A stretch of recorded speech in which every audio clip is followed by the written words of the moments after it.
He says in verse 13, for such are false apostles,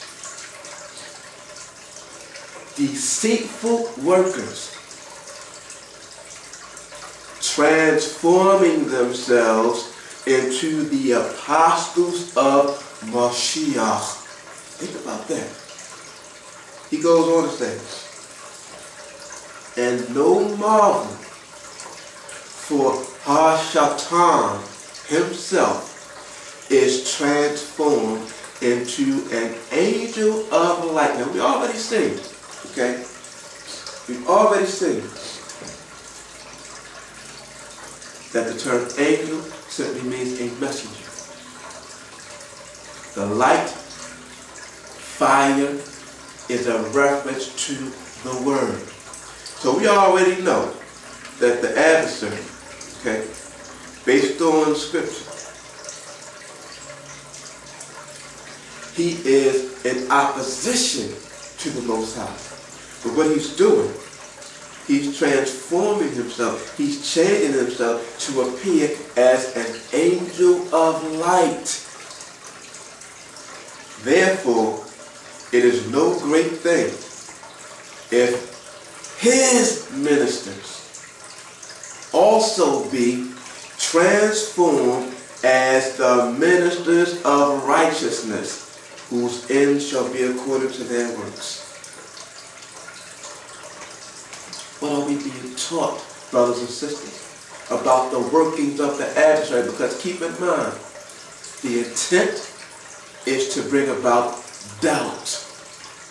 And through that doubt, cause us to turn away from our Creator, our Father, who art in heaven. Let's go to a couple passages. Let's go to Joel chapter 2, verse 32. It shall come to pass that whosoever shall call on the name of Yahweh shall be delivered. Salvation is in the name. So here I am playing devil's advocate now. If these people in the world believe in Yahweh,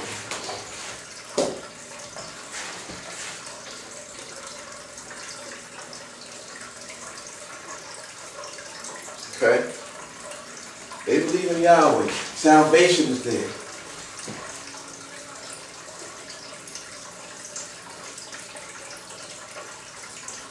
Okay?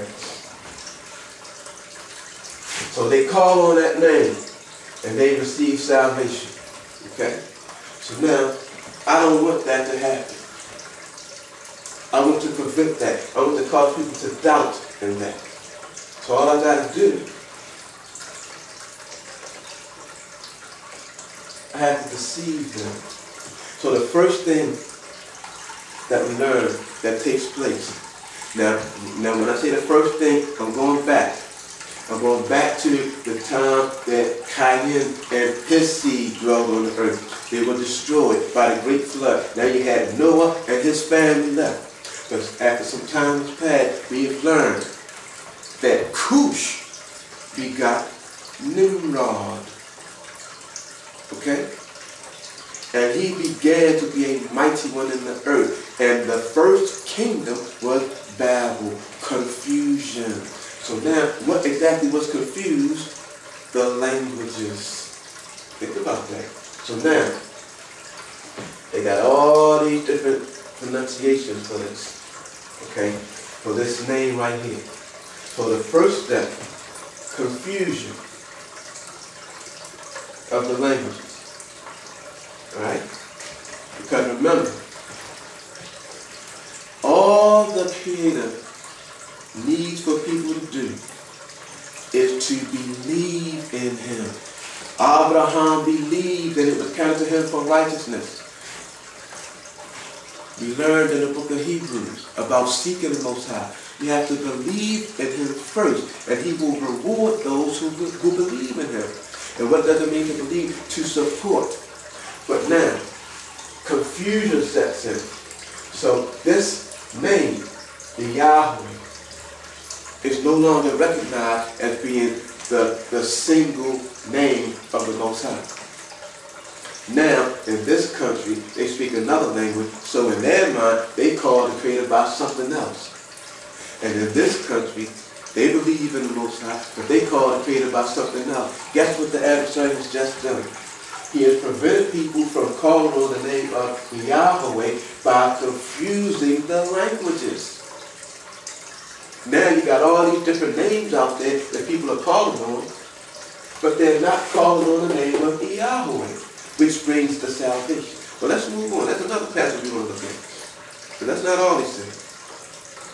Because we also know from our previous study that Yahweh took on human form, laid his life down for the sins of the world. So now we find in John chapter 3 and verse 16, one of the most popular verses in the world as far as the Bible goes. For Yah so loved the world that he gave his only begotten. Remember, how is this the only begotten? Because Yahweh Elohim is the only entity that Yah, the Father, created. That's why he's considered the only begotten.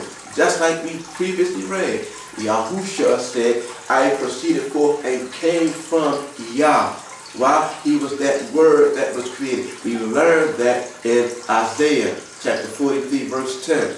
There was no mighty one formed before me, neither will there be one formed after me.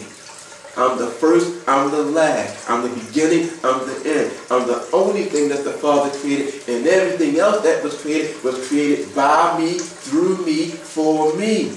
Yahweh Elohim, who became flesh and took on the name Yahushua HaMashiach. Now when I say HaMashiach, in no way, shape, or form, so you don't get that twisted, am I saying that's his name? That's the title now, because he was HaMashiach. We learned that. But let's move on. For Yah so loved the world that he gave his only begotten Son, that whosoever believeth in him should not perish, but have everlasting life. That's the same thing we learned in Job 2:32. That whosoever shall call on the name of Yahweh shall be delivered. Whosoever, doesn't make a difference what country you come from. Whosoever, doesn't make a difference what the color of your skin is. Whosoever, doesn't make a difference what language you speak. Regardless of the language, according to linguistics, a person's name always remains the same. That does not change from language to language. Word, something that may mean book or table, they may have another term in another language which means book or table. That's perfectly fine. But when you get to my name, call me what my name is. That's the same thought behind the Most High. But because of confusion of the languages, how many people call on Yahweh?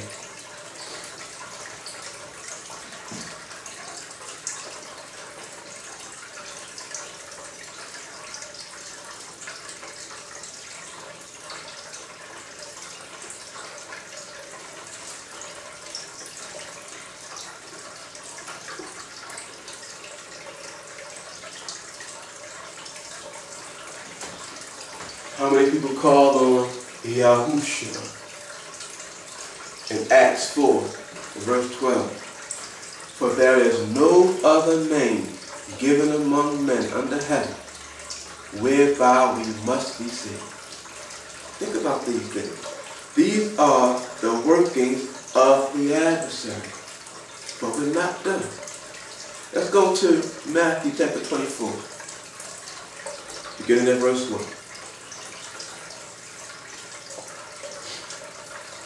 And Yahushua went out and departed from the temple.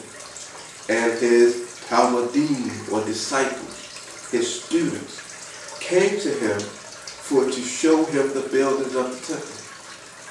And Yahushua said unto them, See ye not all these things?